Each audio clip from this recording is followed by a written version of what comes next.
সহিহ বুখারীর বর্ণনা 2766 নম্বর হাদিস। এই হাদিসের মধ্যে আছে ক্বালা রাসূলুল্লাহ সাল্লাল্লাহু আলাইহি ওয়াসাল্লাম ইজতানিবুস সাবআল মুবিকাত। রাসূলুল্লাহ সাল্লাল্লাহু আলাইহি সাল্লাম বলেন, তোমরা 7টি ধ্বংসাত্মক অপরাধ থেকে বাঁচো। এমন 7টি অপরাধ আছে যে অপরাধ তোমাদেরকে ধ্বংস করে দিবে। ক্বালু ওয়া মা হুন্না ইয়া রাসূলুল্লাহ। সাহাবীগণ বললেন, হুজুর এই 7টি অপরাধ কি আপনার কাছে জানতে চাই। নবীজি বললেন, 1 নাম্বার আশ-শিরকু বিল্লাহ, আল্লাহর সাথে শিরিক করা। বলেন, আল্লাহর সাথে কি করা? শিরিক করা নিষেধ, শিরিক করা যাবে না। আজকে আপনারা একটা মাহফিল করছেন, মাশাআল্লাহ, তাফসীরুল কোরআন মাহফিল।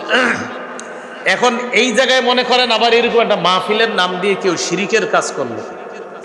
কিসের কাজ করলো? নাম দিছে কি? বলেন না কি দিছে, কিন্তু কাজ করছে কিসের? শিরিকের। হলো? আরে বলেন না সবাই, হলো কাজটা? তাহলে শিরিক নিজেরা করব না, করতে দিব না। বলেন, নিজেরা করব না, কি করতে দিব না, এটাতে রাজি আছেন? তাহলে এই কালীগঞ্জ কোথাও যদি শিরিকের কর্মকাণ্ড হয়, ওলামায়ে কেরাম যদি বাধা দিতে চায়, সবাই একসাথে আলেমদেরকে সহযোগিতা করবেন ইনশাআল্লাহ। তাহলে শিরিক সমাজ থেকে দূর করতে হবে। নিজে শিরিক করব না, পরিবারের কাউকে শিরিক করতে দিব না। সমাজে শিরকি কোনো আস্তানা কর্মকাণ্ড থাকলে সেই শিরকি আস্তানা আমরা দূর করার চেষ্টা করব। সূরা নিসার 48 নম্বর আয়াতে আল্লাহ বলেন, ইন্নাল্লাহা লা ইয়াগফিরু আন ইউশরাকা বিহি, নিশ্চয় আল্লাহ তাআলা তার সাথে শিরিকের অপরাধ আল্লাহ ক্ষমা করেন না। সূরা মাঈদার 72 নম্বর আয়াতে আল্লাহ বলেন, ইন্নাহু মান ইউশরিক বিল্লাহ ফাকাদ হারামাল্লাহু আলাইহিল জান্নাহ, যে ব্যক্তি আল্লাহর সাথে শিরিক করে তার উপর আল্লাহ জান্নাত হারাম করে দেয়। ওয়া মাওয়াহু জাহান্নাম, তার ঠিকানা হলো জাহান্নাম। ওয়া মাওয়াহুন নার, তার ঠিকানা আগুন জাহান্নাম। সূরা জুমারের 65 নম্বর আয়াতে আল্লাহ বলেন, ওয়ালাকাদ উহিয়া ইলাইকা ওয়া ইলাল্লাযীনা মিন ক্বাবলিক লাইন আশরাকতা লায়াহবাতান্না আমালুকা। নবীর প্রতি আল্লাহ ওহী নাজিল করে বলে, হাবিব যদি আপনি শিরিক করেন আপনার সব আমল বরবাদ হয়ে যাবে। আমাদের নবীকে আল্লাহ ধমক দিতেছে, আপনি যদি শিরিক করেন অবশ্যই অবশ্যই আপনার আমল বরবাদ হয়ে যাবে। আমাদের নবী কখনো শিরিক করবে না, করতে পারেন না। আমাদের নবীকে ধমক দিয়ে আসলে আল্লাহ আমাদেরকে বুঝাইতেছে, সাবধান, তোমরা কখনো শিরিক করবা না, শিরিক করলে সব আমল বরবাদ হয়ে যাবে। নবী বললেন ধ্বংসাত্মক অপরাধ 7টি, এর মধ্যে 1 নম্বর হলো শিরিক করা। শিরিক করলে এই দুনিয়া ধ্বংস, আখিরাত ধ্বংস, সমাজ ধ্বংস হয়ে যাবে। একটা শিরিকের আস্তানা হাজারো মানুষকে ঈমান থেকে দূরে নেওয়ার জন্য যথেষ্ট। হাজারো মানুষ, একটা শিরিকের আস্তানা। কিন্তু সমস্যা হলো আমাদের বাংলাদেশে শিরিকের আস্তানা নিয়ে কিছু বললে, মানে শিরিকের বিরুদ্ধে বললে একদল বেদাতি রাস্তায় নেমে যায়, তারা আল্লাহর ওলির বিরুদ্ধে। কার বিরুদ্ধে? আচ্ছা বলেন তো, শিরিকের বিরুদ্ধে আর আল্লাহর ওলির বিরুদ্ধে এক হইল? আমরা কি আল্লাহর ওলিদের বিরুদ্ধে না শিরিকের বিরুদ্ধে? শাহজালাল রহমতুল্লাহর বিরোধিতা কোনো আলেম করছে বাংলাদেশে? কিন্তু শাহজালাল রহমতুল্লাহর কবরকে কেন্দ্র করে শিরিক করলে শিরিকের বিরুদ্ধে আগেও ছিলাম, এখনো আছি, মরণ পর্যন্ত শিরিকের বিরুদ্ধে আমাদের অবস্থান। শিরিক করা যাবে না। এই যে কথাটা আপনারা মাশাআল্লাহ খুব সুন্দর বুঝলেন। তাহলে আমরা আল্লাহর ওলিদের বিরুদ্ধে না, আমরা শিরিকের বিরুদ্ধে। আমরা কোনো আল্লাহর ওলির কবরকে কেন্দ্র করে কেউ যদি শিরিক করে, আমরা ওই শিরক দূর করে আল্লাহর ওলির কবরকে হেফাজত করব, যেন এই কবরে কেউ শিরিক না করে। তাহলে বলেন, আমরা কি কবর দূর করলাম না শিরিক দূর করলাম? তাহলে আল্লাহর ওলির কবরের কোনো সমস্যা করলাম নাকি আল্লাহর ওলির কবরকে শিরিক থেকে হেফাজত করলাম? যেই শিরিকের বিরুদ্ধে আলেমরা বলে, একদল বেদাতি রাস্তায় নেমে যায়, হয় হুজুররা আল্লাহর ওলিদের বিরুদ্ধে। আল্লাহ হেফাজত করেন আমাদেরকে। হ্যাঁ, আমরা গাজার বিরুদ্ধে। কোন মাজার কবরকে কেন্দ্র করে কেউ যদি গাঁজা সেবন করে, সে গাজার বিরুদ্ধে আমরা। এখন ওই গঞ্জিকাময় পরিবেশের বিরুদ্ধে আলেমরা যখন কথা বলে, সে গাঞ্জাখুররা রাস্তার মধ্যে নাইমা বলে হুজুররা আল্লাহর ওলির বিরুদ্ধে। হুজুররা বিরোধিতা করলো গাজার, বললো তাদেরকে বানায় দিল আল্লাহর ওলির বিরুদ্ধে। তাহলে ধ্বংসাত্মক অপরাধ কয়টি? 7টি। 1 নাম্বার শিরিক করা, শিরিক করলে সব ধ্বংস হয়ে যাবে। এই জন্য প্রিয় ভাইয়েরা, আপনাদের এই কালীগঞ্জ বলতেছি, যেহেতু আপনাদের এলাকা, এখানে শিরিকের গন্ধটন্ধও যদি থাকে কোথাও, চেষ্টা করেন এই গন্ধ দূর করার জন্য। বিশেষ করে মুসলমান যারা আছি, এই মুসলমানদের মধ্যে যদি কোনো শিরিকের গন্ধ থাকে সেটা দূর করার চেষ্টা করেন। আপনি যদি বলেন হুজুর আমি সেখানে যাব না, হবে না, কারণ শিরিকের গন্ধ দূর না করলে সেই গন্ধ ছড়াবেই চারদিকে। গন্ধ দূর করতে হবে। আল্লাহ আমাদেরকে বুঝার তৌফিক দান করেন। 2 নাম্বার ওয়াসসিহরু, জাদু করা। কি করা? জাদু করা। কোনোদিন আপনি আপনার শত্রুকেও জাদু করেন না। জাদু করলে পুরো পরিবার ধ্বংস হয়ে যায়। জাদুর মাধ্যমে একটা পরিবারকে শেষ করে দেয়, একটা ঘরের সব সদস্যগুলারে বিপদের মধ্যে ফেলে দেয়। কখনো জাদু টোনা এগুলো আমরা করব না। কুফুর, জাদু ইত্যাদি এগুলো আমরা কাউকে করব না। আমাদেরকেও যেন কেউ না করে আমরা সব সময় হেফাজত থাকার চেষ্টা করব। ফজরের পরে কুল হু আল্লাহ 3 বার, ফালাক 3 বার, নাস 3 বার। মাগরিবের পরে কুল হু আল্লাহ 3 বার, ফালাক 3 বার, নাস 3 বার। জোহর আসর এশার পরে কুল হু আল্লাহ 1 বার, ফালাক 1 বার, নাস 1 বার। একটু পরে বিছানায় যখন শুইবেন, প্রতিদিন রাতে বিছানায় শোয়ার আগে কুল হু আল্লাহ 3 বার, ফালাক 3 বার, নাস 3 বার পড়ার পর এরপরে এইভাবে হাতে ফু দিবেন। ফু দিয়ে এইভাবে সামনের অংশটা মুছে দিবেন, পুরাটা মুছে দিবেন। তাহলে 1 নাম্বার শিরিক করতে নবীজি নিষেধ করছে, শিরিক করা যাবে না। 2 নাম্বার সেহের করা যাবে না, জাদু করা যাবে না, এগুলা নিষেধ। শিরিকের সূচনা হইল কেমনে দুনিয়াতে? সহিহ বুখারী 4920 নম্বর হাদিস। দুনিয়াতে 5 জন আল্লাহর ওলি ছিল। আমি ওলিদের নাম বলতেছি। একজনের নাম অদ্দুন, আরেকজনের নাম সুয়াউন, আরেকজনের নাম ইয়াগুস, আরেকজনের নাম ইয়াউব, আরেকজনের নাম নাসরুন। এই 5 আল্লাহর ওলি দুনিয়াতে ছিল। কিন্তু এই 5টা নাম এখনো কোরআনে আছে। বাকি কোরআনে এই 5 নাম এখন আল্লাহর ওলির নামে না, এখন এই 5টা নাম মূর্তি। বলেন এই 5 নাম এখন কিসের? আসলে এই 5 নাম ছিল কাদের? পরবর্তীতে নামগুলা কার হয়ে গেছে? হ্যাঁ, খুব ভালোভাবে বুঝবেন। এই 5টা নাম এখন হলো মূর্তি হিসাবে 5টা নাম প্রসিদ্ধ। আসলে 5 নাম ছিল কাদের? 5 জন আল্লাহর ওলি। ওয়াদ্দুন নামক ব্যক্তি খুব আল্লাহর ওলি ছিলেন। এই 5 আল্লাহর ওলি যখন দুনিয়াতে ছিলেন, ভক্তবৃন্দ যারা আছে তারা তাদেরকে খুব অনুসরণ করত, আল্লাহর ইবাদত করত, বন্দিগি করত। খুব ভালোভাবে শুনেন, শোনার পরে আপনাদের খুলে যাবে অনেক বিষয়। এই 5 আল্লাহর ওলি মারা গেছে। মারা যাওয়ার পর ভক্তরা এখন আগের মতো ইবাদত করে মজা পায় না। ইবলিস মানুষের রূপ ধরে তাদের কাছে আসছে। মন খারাপ তোমাদের? হ্যাঁ। কেন? আল্লাহর ওলিরা ছিল দুনিয়াতে, এখন আর ইবাদত করতে মজা পাই না। আগে মজা পাইতাম, তাদের সাথে ইবাদত করতাম, এখনো ইবাদত করি, কিন্তু আগের মতো মজা পাই না। ইবলিস তাদেরকে একটা বুদ্ধি দিল। তখন ইবলিস মানুষের রূপ ধারণ করত সহজ। আমি তোমাদের এই 5 জন আল্লাহর ওলির 5টা প্রতিমূর্তি বানায়া দিই। 5টা প্রতিমূর্তি বানায়া দিই। তাদের চেহারাগুলো তোমাদের ঘরে ঘরে রাখবা। ওয়াদ্দুন নামক আল্লাহর ওলি যেখানে বসতো ওখানে একটা প্রতিমূর্তি তার চেহারাটা রেখে দিবা। সুয়াউন নামক আল্লাহর ওলি যেখানে বসতো তার যে আকৃতিটা তোমাদেরকে দিব, তার আকৃতিটা ওই সুয়া নামক আল্লাহর ওলির জায়গায় রেখে দিবা। এইভাবে 5 আল্লাহর ওলির 5টা আকৃতি দিব। আকৃতিগুলা তাদের ইবাদত খানায় রেখে দিবা, তারা যেখানে বসে বসে ইবাদত করত। মানুষ বিষয়টা সহজে নিস। ইবলিস মাটির 5টা প্রতিমূর্তি তৈরি করে দিস। তৈরি করে দেওয়ার পর ওই 5 আল্লাহর ওলি 5 জনের জায়গায় 5টা বসায় দিস। এখন এই মানুষগুলো আল্লাহর ইবাদত করে, কিন্তু এদেরকে দেখে তাদের ভালো লাগে, এদের ইবাদত করে না। কিন্তু ওই 5 জন মূর্তি যে আকৃতি তাদের ইবাদত করে না। বলেন ইবাদত করে কার? আল্লাহর। কিন্তু ভালো লাগে। এই যে আছে আমাদের আল্লাহর ওলি আছে, এই যে অদ্দুন আল্লাহর ওলি আছে, এই যে সুয়াউন আছে আল্লাহর ওলি, ভালো লাগে। এই জেনারেশন বিদায় নিছে। বুখারীর বর্ণনা, ফালাম্মা হালাকা উলাইকা, যখন তারা বিদায় নিছে, ওয়া তানাসসাখাল ইলমু, এবং যখন সঠিক জ্ঞান বিলুপ্ত হয়ে গেল, মূর্তির ব্যাপারে আল্লাহর ওলিদের ব্যাপারে সঠিক ধারণাটা দুনিয়া থেকে দূর হয়ে গেল। পরবর্তী জেনারেশন দুনিয়াতে আসছে, আসার পর ইবাদত করে, কিন্তু আগের মতো ইবাদত করে না, ভালো লাগে না। ইবলিস তাদের কাছে আসছে, কি ব্যাপার?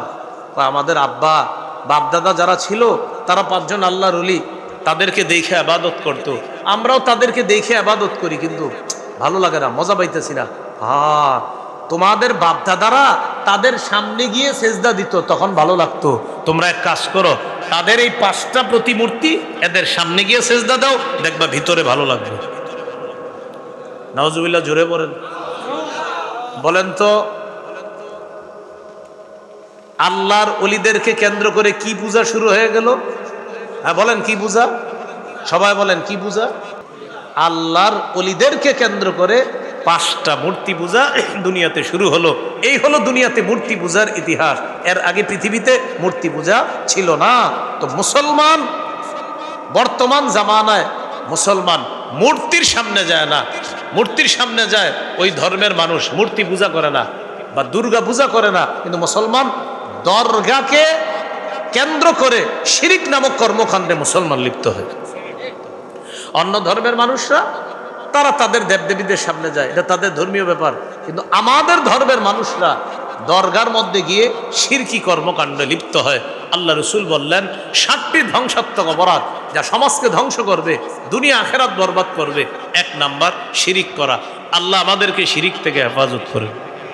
2 নাম্বার সেহের করা, জাদু করা। আপনাদের প্রতি আমার একটা আবদার থাকবে, কোনো শত্রুকেও কখনো জাদু করেন না, সেহের করবেন না।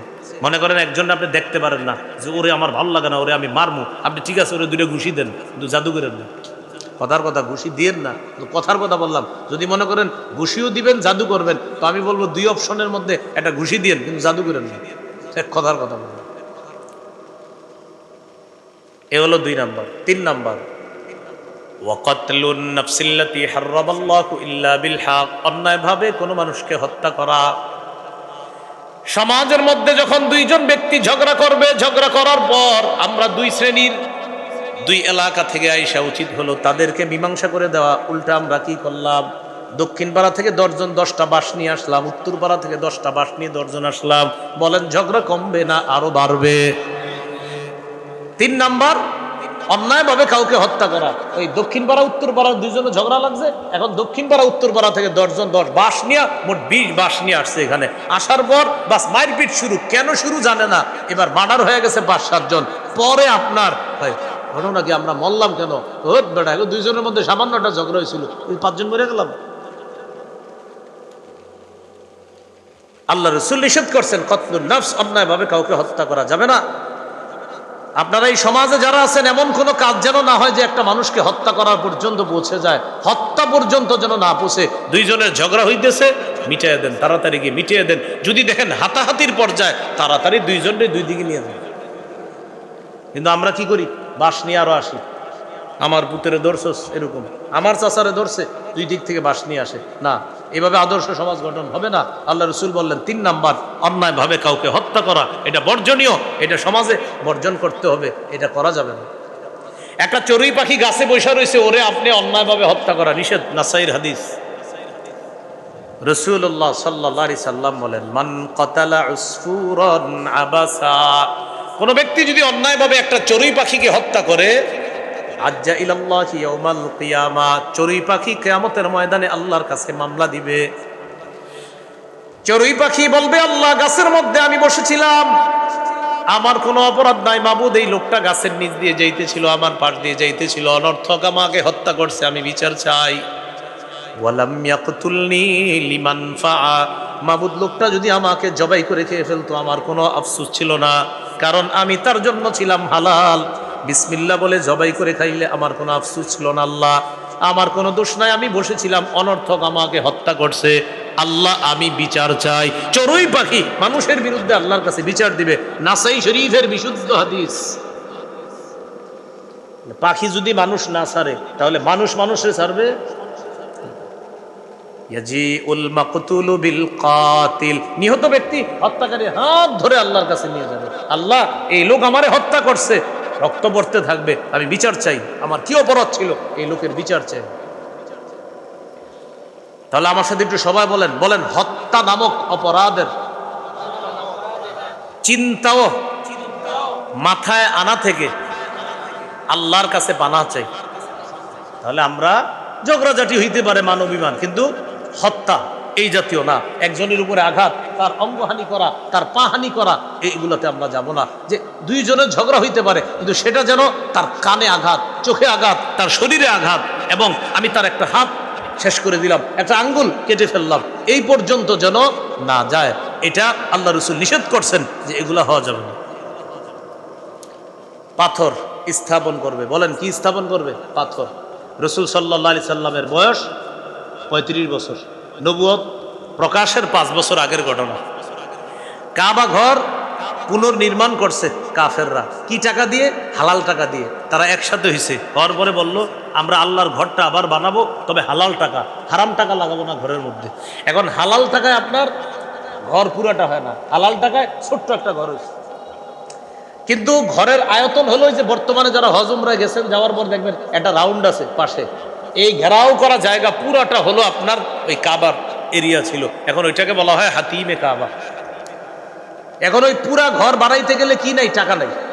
হালাল টাকা দিয়ে অত বড় ওটা বানানো যাবে না। এখন হালাল টাকা দিয়ে বর্তমানে যে কাবাটা আমরা দেখি এতটুকু হয়েছে হালাল টাকায়, তো বাকিটা আর হালাল টাকা ছিল না, করতে পারেনি। তো যাই হোক, কাবাঘর নির্মাণ হয়ে গেছে। নির্মাণ করার পর এবার পাথর স্থাপন করবে কে? কাবা। এখন পাথরটা হলো একটা মর্যাদাপূর্ণ পাথর।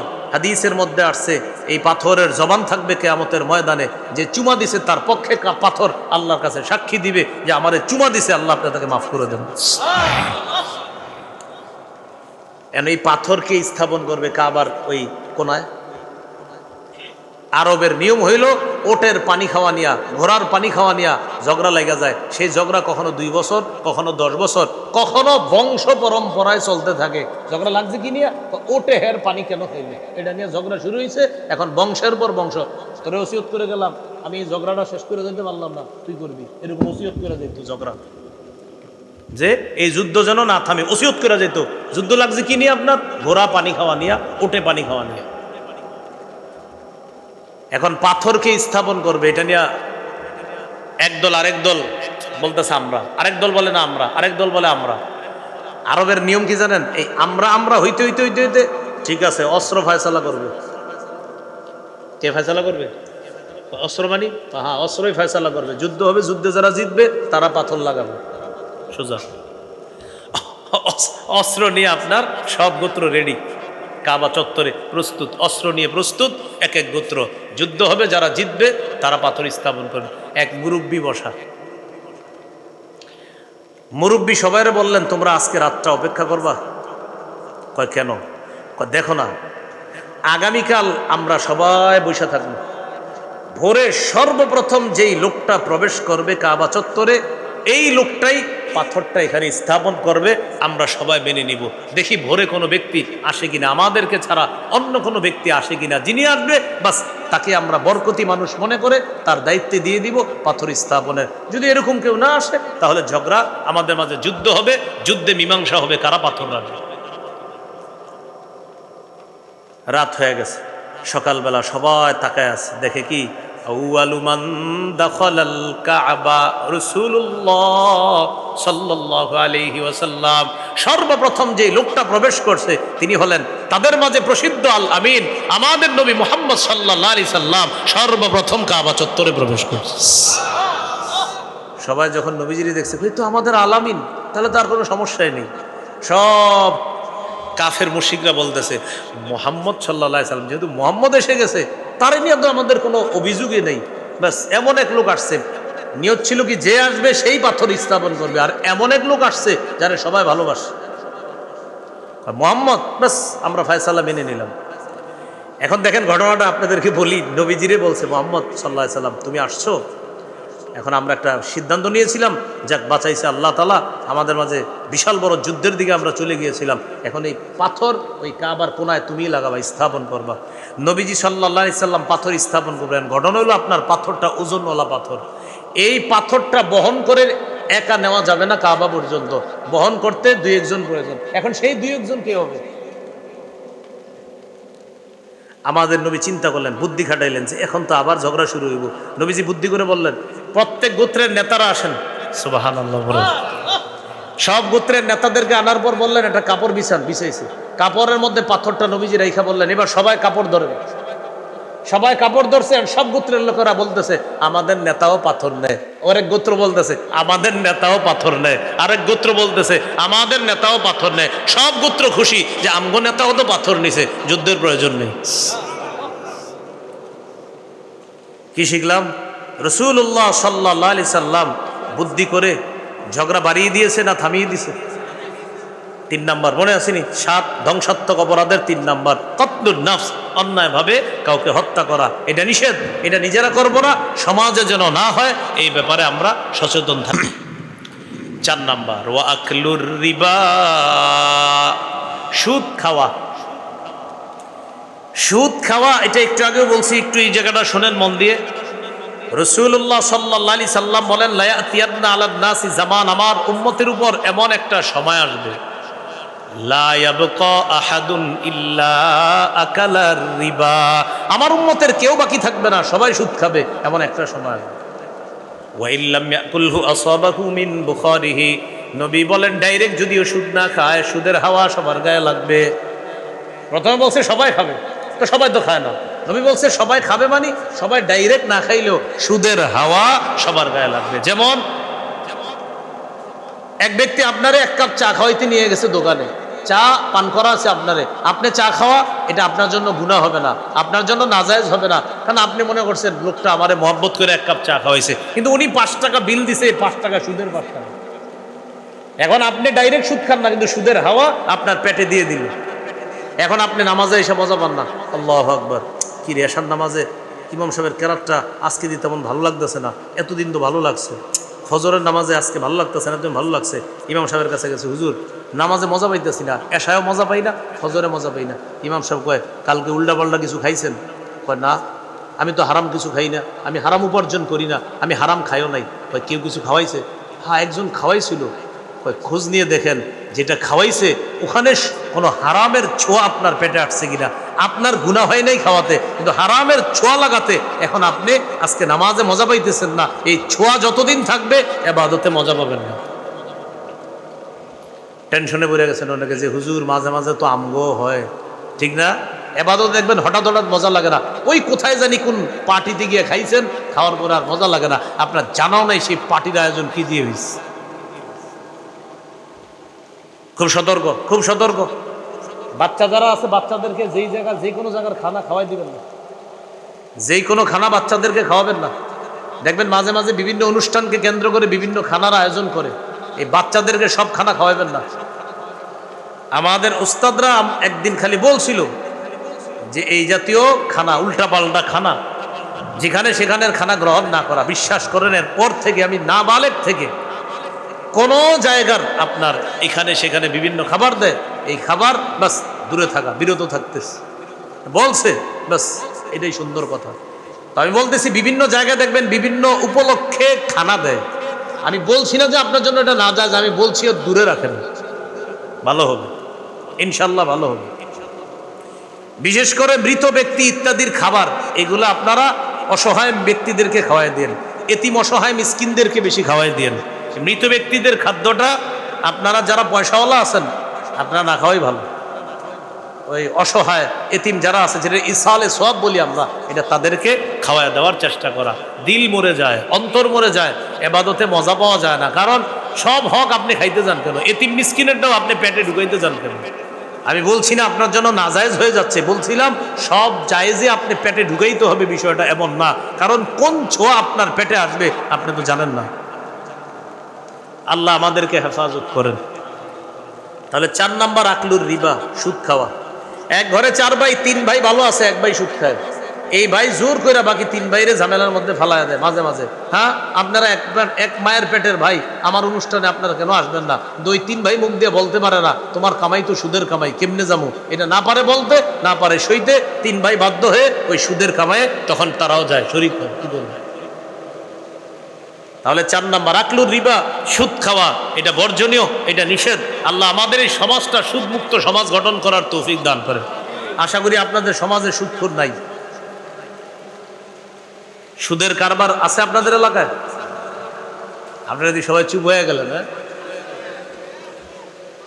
আলোচ্য বিষয় দিচ্ছে আদর্শ সমাজ গঠন, তো জিজ্ঞাসা করলাম এই সমাজে সুদ আছে না? সবাই চুপ। এই সমাজে কি সুদ আছে? তো সুদ থাকলে তো আদর্শ সমাজ গঠন হবে না। এটা সমাজ থেকে বের করতে হবে। রাসূলুল্লাহ সাল্লাল্লাহু আলাইহি সাল্লাম বলেন, কোন এলাকায় দুইটি অপরাধে গজব বেশি আছে। কয় অপরাধে? বলেন আমার সাথে সবাই বলেন, সুদের কারবার, জিনা। আবার সুদের কারবার, ব্যভিচার। সুদের কারবার, ব্যভিচার। কোন এলাকায় গজব আসে অন্যতম দুটি অপরাধের কারণে। একটা হলো সুদের কারবার, আর একটা হলো ব্যভিচার। আল্লাহ আমাদেরকে অপরাধ থেকে হেফাজত করেন। এ হলো 4 নাম্বার।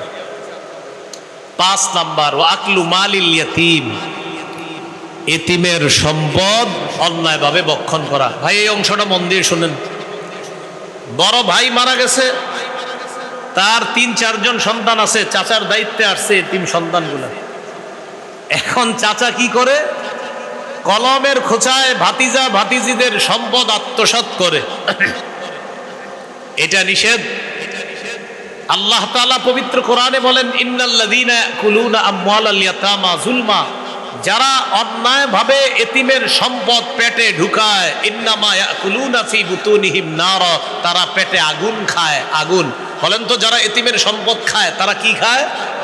আগুন খায়। 4 পারা 17 নম্বর পৃষ্ঠার একদম শেষে আছে, যারা অন্যায়ভাবে এতিমের সম্পদ খায়, আত্মসাৎ করে, তারা আগুন খায় পেটের মধ্যে। সাবধান, এতিমের সম্পদের দিকে তাকায়েনও না, ওর মাথায় হাত রাখেন।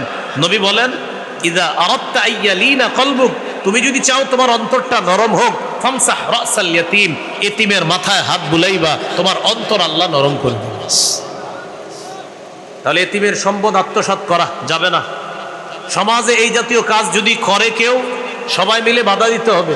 এতিমের খোঁজ খবর সমাজের সবাই রাখতে হবে। ওর সম্পদের দিকে যেন কেউ খারাপ দৃষ্টি না দেয়, এই খবর সবার রাখতে হবে। এই গেল 5 নাম্বার ধ্বংসাত্মক অপরাধ। 6 নাম্বার, ওয়াত্তাওয়াল্লি ইয়াউমাজ জাহফি, জিহাদের ময়দান থেকে পলায়ন করা। প্রথমে বলেন, জিহাদের নিয়ত সবার আছে? হ্যাঁ, হাত তুলে দেখান, আছে নিয়ত? আসলে নিয়ত আছে? কোন মুমিনের যদি জিহাদের নিয়ত না থাকে, এই অবস্থায় যদি সে মারা যায়, সে মুনাফিকি মৃত্যুবরণ করবে। قال رسول الله صلى الله عليه وسلم من مات ولم يغزو أو لم يحدث في نفسه مات على شعبة من নিফাক। কোন ব্যক্তি মারা গেল, জিহাদ করলো না অথবা জিহাদের সংকল্প করলো না, সে মুনাফিকি মৃত্যুবরণ করলো। বলি নাউজুবিল্লাহ। রাসূলুল্লাহ সাল্লাল্লাহু আলাইহি সাল্লাম বলেন, মান সাআলাল্লাহা শাহাদাতা বিসিদকিন বাল্লাগাহুল্লাহু মানাজিলাশ শুহাদাই ওয়া ইন মাতা আলা ফিরাশিহি। এই ব্রাহ্মণগাঁও থেকে এক ব্যক্তি নিয়ত করছেন শহীদ হবেন। আপনি আপনার ঘরের বিছানায়ও যদি মারা যান, খাঁটি নিয়ত যদি থাকে, আল্লাহ আপনাকে শহীদদের মর্যাদায় পৌঁছায় দিবেন। তাহলে 6 নাম্বার, জিহাদের নিয়ত। এই মুসলিম সমাজের প্রত্যেকটা মানুষের মনে থাকতে হবে জিহাদের নিয়ত। বুড়া দুরা ছোট বড় যা আছে সবার নিয়ত থাকতে হবে জিহাদ। আমাদের সমাজে এখন জিহাদের কথাও বলে না, আবার জিহাদের কথা বললে অনেকে মনে করে ইন্না লিল্লাহ, হুজুর এটা কি আলোচনা শুরু করছে। এরকম যেন না হয়। মুসলমানের অধপতনের একটা আলোচনা আছে আমার। 17টা কারণে মুসলমানের বর্তমান অধপতন। এর মধ্যে একটা কারণ ছিল মুসলমান জিহাদ ছেড়ে দেওয়া। এটা মুসলমানের 17টি অধপতন আমি বের করেছি খুঁজে। এর মধ্যে একটা হলো জিহাদ ছেড়ে দেওয়া। মুসলমানদের অধপতনের অন্যতম কারণ জিহাদ ছেড়ে দেওয়া। জিহাদ ছেড়ে দিয়েছে মুসলমান, এটা তাদের অধপতনের কারণ। আল্লাহ আমাদেরকে হেফাজত করেন। 7 নাম্বার, ওয়াকযফুল মুহসানাতিল মুমিনাতিল গাফিলাত, সতী সাদী মুমিন নারীকে মিথ্যা অপবাদ দেওয়া। এটা একটু বুঝেন। ব্রাহ্মণগাঁও একটা ভালো মেয়ে, আসলে মেয়েটা ভালো, এই মেয়েটার বিয়ে ঠিক হয়েছে। বিয়ে ঠিক হওয়ার পর এই এলাকার কেউ একজন ছেলে পক্ষের বাবারে ফোন দিয়েছে। ফোন দিয়ে বলতেছে, আপনার ছেলের সাথে কি ব্রাহ্মণগাঁও পুকুরের পশ্চিম পাড়ের অমুকের মেয়ের সাথে বিয়ের কথা? হ্যাঁ, আগামী শুক্রবারে বিয়ে। বিয়ে তো আগামী শুক্রবারে, কথার কথা। তাহলে বিয়ে ঠিক করে ফেলছেন? আহা, কিছু বলে নাই? কি বলবে? সব কিছু যাই না শুনে আগাইছেন? কি যাই না শুনে? মেয়ের পক্ষ কিছু বলে নাই? ভাই কি বলার? তার মানে সব কিছু বলছে, তারপরে তো আগাইছেন। আচ্ছা রাখি, আসসালামু আলাইকুম। কিলো এই যে আপনি কথাটা বললেন, নবীজি বলছেন এটা ধ্বংসাত্মক সমাজের জন্য। কসফুল মুহসানাতিল মুমিনাতিল গাফিলাত, একটা সতী সাদী মুমিন নারীর উপর তুমি কেন মিথ্যা অপবাদ দিলা? নিষেধ। এটা দুনিয়া ধ্বংস হবে, আখিরাতও ধ্বংস করবেন আপনি। আল্লাহ আমাদেরকে হেফাজত করেন। এই গেল আপনার বর্জনীয়। তাহলে আসেন, আদর্শ সমাজ গঠনে মৌলিক দুটি কাজে গুরুত্ব দেওয়া। আল্লাহ রসুলের পক্ষ থেকে করণীয়গুলো করা, আল্লাহ রসুলের পক্ষ থেকে বর্জনীয়গুলো বর্জন করা। করণীয় যত আছে সব করতে হবে, বর্জনীয়গুলো বর্জন করতে হবে। বিশেষ করে বর্জনীয় বিষয়গুলা মনে রাখা। বর্জনীয় বিষয়গুলোর মধ্যে ছিল মাদক দ্রব্য থেকে সমাজকে মুক্ত করতে হবে, জুয়া থেকে সমাজ মুক্ত করতে হবে, দেব দেবীর সামনে মুসলমান যাবে না, ভাগ্য গণনায় মুসলমান বিশ্বাস করবে না, মুসলমান শিরিক ছেড়ে দিতে হবে, সমাজ থেকে শিরিকের কোনো গন্ধ থাকলে দূর করতে হবে। মুসলমান একজন আরেকজনকে জাদু করবে না, জাদুর মাধ্যমে একটা ঘর, একটা পরিবার, একটা সমাজকে নষ্ট করে দেওয়ার জন্য জাদুর প্রভাব যথেষ্ট। ভাই ওই এলাকায় মেয়ে বিয়ে দিব না। কেন? ওই এলাকার মানুষগুলা কুফুর শিরিক বেশি করে, এরকম বলে। এটা এটা এটা দূর করতে হবে সমাজ থেকে। এরা কুফরি করে বেশি, শিরিক করে বেশি, এগুলা করা যাবে না। আর আমি আপনাদেরকে মহব্বতের সাথে বলছিলাম, শত্রুকেও জাদু করবেন না, শত্রুকেও কখনো জাদুকর প্রয়োজনে যে আপনি ওর সাথে রাগ করছেন, ওর একটা থাপ্পড়ও যদি দেন, কথার কথা, জাদু করেন না, কখনো জাদু করেন না। 3 নাম্বার ছিল এই হাদিসে হত্যা করা অন্যায়ভাবে। আমরা কোনো পাখি অন্যায়ভাবে হত্যা করব না। সুদ খাওয়া, আর একটা হলো এতিমের সম্পদ অন্যায়ভাবে আত্মসাৎ করা, এগুলো বর্জনীয়। জিহাদের ময়দান থেকে পলায়ন করা, এগুলো বর্জনীয়। আরেকটা হলো সতী সাদী মুমিন নারীর উপর মিথ্যা অপবাদ দেওয়া, এগুলো বর্জনীয়। তাহলে করণীয়গুলো করে আদর্শ সমাজ গঠনে আমরা ভূমিকা রাখবো, বর্জনীয়গুলো বর্জন করে আদর্শ সমাজ গঠনের জন্য আমরা ভূমিকা রাখতে পারি। আল্লাহ তাআলা তৌফিক দান করেন। সুবহানাল্লাহি ওয়া বিহামদিহি, সুবহানাকাল্লাহুম্মা ওয়া বিহামদিক, আশহাদু আল্লা ইলাহা ইল্লা আনতা, আস্তাগফিরুকা ওয়া আতুবু ইলাইক। আমিন ওয়া আখিরু দাওয়ানা আলহামদুলিল্লাহি রাব্বিল আলামিন। এই বৃষ্টিকে উপেক্ষা করেও এখানে যারা আমরা শরীক হয়েছি, অংশগ্রহণ করলাম, যারা আমরা অনেক কষ্ট করে এই আলোচনা শুনলাম, আল্লাহ আমাদের সকলকে যেন জান্নাতে আবার সাক্ষাতের ব্যবস্থা করে দেয়। আমরা আল্লাহুম্মা সাল্লি আলা মুহাম্মাদি ওয়া আলা আলি মুহাম্মাদ কামা সাল্লাইতা আলা ইব্রাহিম ওয়া আলা আলি ইব্রাহিম ইন্নাকা হামিদুম মাজিদ। আল্লাহুম্মা, আরেকটা বাকি রয়েছে, ঘুষ ঘুষ ঘুষ বলেন কি? সবাই বলেন, বৃষ্টির আওয়াজে বোঝা যাচ্ছে না, বলেন ঘুষ। ও এটা ভুলে গেছি বলতে। ঘুষ, ঘুষের কারবার সমাজে থাকা যাবে না, ঘুষ এটা আমাদের রয়ে গেছে। ঘুষ হাদিসে আসছে লানাল্লাহুর রাশি ওয়াল মুরতাশি, ঘুষ দাতা ঘুষ গ্রহীতা উভয়ের উপর আল্লাহর অভিশাপ। হাদিসে আসছে, নবী বলেন ঘুষ দাতা ঘুষ গ্রহীতা উভয়ের উপর আল্লাহর অভিশাপ। এটা আমি বলতে ভুলে গেছি। ঘুষ দেওয়া যাবে না, ঘুষ নেওয়া যাবে না, ঘুষ গ্রহণ করা যাবে না। আল্লাহ হেফাজত করেন। সবাই দুরূদ শরীফ পড়ি। আল্লাহুম্মা সাল্লি আলা মুহাম্মাদি ওয়া আলা আলি মুহাম্মাদ কামা সাল্লাইতা আলা ইব্রাহিম ওয়া আলা আলি ইব্রাহিম ইন্নাকা হামিদুম মাজিদ। আল্লাহুম্মা বারিক আলা মুহাম্মাদ ওয়া আলা আলি মুহাম্মাদ কামা বারাকতা আলা ইব্রাহিম ওয়া আলা আলি ইব্রাহিম ইন্নাকা হামিদুম মাজিদ। আলহামদুলিল্লাহি রাব্বিল আলামিন والعاقبة للمتقين والصلاة والسلام على سيد الأنبياء والمرسلين وعلى آله وأصحابه أجمعين. ربنا ظلمنا أنفسنا وإن لم تغفر لنا وترحمنا لنكونن من الخاسرين. رب ارحمهما كما ربياني صغيرا. মাবুদ মেহেরবান মাওলা আল্লাহ, ব্রাহ্মণগাঁও আদর্শপাড়া যুব সমাজের এই মাহফিলকে আপনি কবুল করে নেন। আল্লাহ আল্লাহ, সুদের কারবার, ঘুষের কারবার, জিনা ব্যভিচার, ভয়ঙ্কর অপরাধ থেকে এই সমাজকে আপনি হেফাজত করেন। আমাদের দেশের মানুষকে আপনি হেফাজত করেন। আল্লাহ আল্লাহ, যে বর্জনীয় কথাগুলো বলা হয়েছে আল্লাহ আমরা যেন বর্জন করতে পারি তৌফিক দান করেন। আল্লাহ এখানে মুসলমান আল্লাহ উপস্থিত হয়েছে মাওলা, এই বৃষ্টিকে উপেক্ষা করে আমরা যারা উপস্থিত হয়েছে আল্লাহ এই মানুষগুলোর সাথে আমাকে জান্নাতে দেখা করায় দিয়েন আল্লাহ। আল্লাহ এই আরজিটা আপনি কবুল করে নেন আল্লাহ। আল্লাহ আপনি সাক্ষী থাকেন আল্লাহ কেমন পরিবেশের মধ্যেও আমরা এখানে বসে আছি আল্লাহ।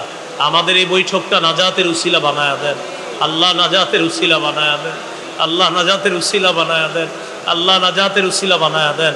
আজকের মাহফিল সার্থক হবে যদি আমরা সমাজ থেকে সুদ দূর করতে পারি, ঘুষ দূর করতে পারি, জিনা ব্যভিচারের সয়লাভ দূর করতে পারি, অশ্লীলতা দূর করতে পারি, তাহলে আজকের মাহফিল সার্থক হবে। কত কষ্ট করে মানুষগুলো এখানে আসছে আল্লাহ। এই যুব সমাজ যারা মাহফিলের আয়োজন করেছে তারা যেন এই এলাকাটা সুদমুক্ত এলাকা করতে পারে, ঘুষমুক্ত এলাকা করতে পারে, জুয়ামুক্ত এলাকা করতে পারে, মাদকমুক্ত এলাকা করতে পারে, এমন একটা আদর্শ এলাকা গঠন করার তৌফিক দান করেন আল্লাহ। আমাদেরকে আপনি মাফ করে দেন আল্লাহ, আমাদেরকে আপনি মাফ করে দেন আল্লাহ, আমাদেরকে আপনি মাফ করে দেন আল্লাহ, আমাদেরকে আপনি মাফ করে দেন আল্লাহ। আল্লাহ আল্লাহ আল্লাহ আল্লাহ আল্লাহ আল্লাহ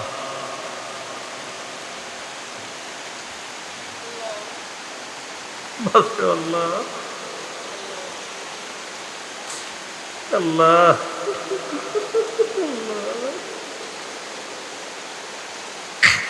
আল্লাহ মাফ করে আল্লাহ, আমাদেরকে আপনি মাফ করে দেন আল্লাহ।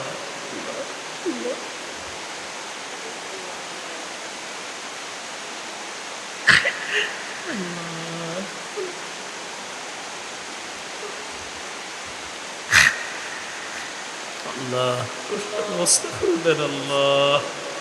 আল্লাহ সবাই প্রত্যেকে আল্লাহর কাছে যা বলার বলতে পারেন, সবাই আল্লাহর কাছে বলেন আল্লাহ আল্লাহ আল্লাহ। প্রত্যেকে প্রত্যেকের আরজগুলো আল্লাহর কাছে বলেন আল্লাহ আল্লাহ।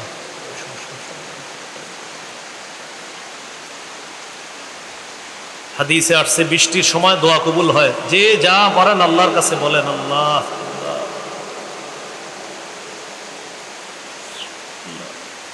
আল্লাহ। ব্যবস্থা করে দেন আল্লাহ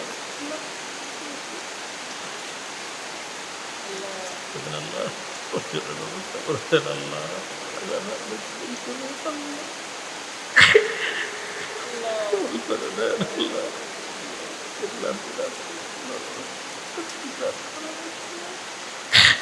আমাদের মাফ করে দেন আল্লাহ আল্লাহ আল্লাহ আল্লাহ। যাদের পেরেশানি আছে পেরেশানি দূর করে দেন, যারা অভাবী অভাব দূর করে দেন, যারা ঋণী ঋণ পরিশোধের ব্যবস্থা করে দেন আল্লাহ। প্রত্যেকের মনের নেক আশাগুলা পুরা করেন আল্লাহ। ঢাকার উদ্দেশ্যে রওনা করব, সহি সালেমে নিরাপদে গন্তব্যে পৌঁছায়া দেন। আমাদের সকলকে পাঁচ ওয়াক্ত নামাজি বানায়া দেন আল্লাহ আল্লাহ আল্লাহ। স্বামী স্ত্রীর মাঝে মহাব্বত তৈরি করে দেন, সন্তান মা বাবার মাঝে মহাব্বত তৈরি করে দেন আল্লাহ।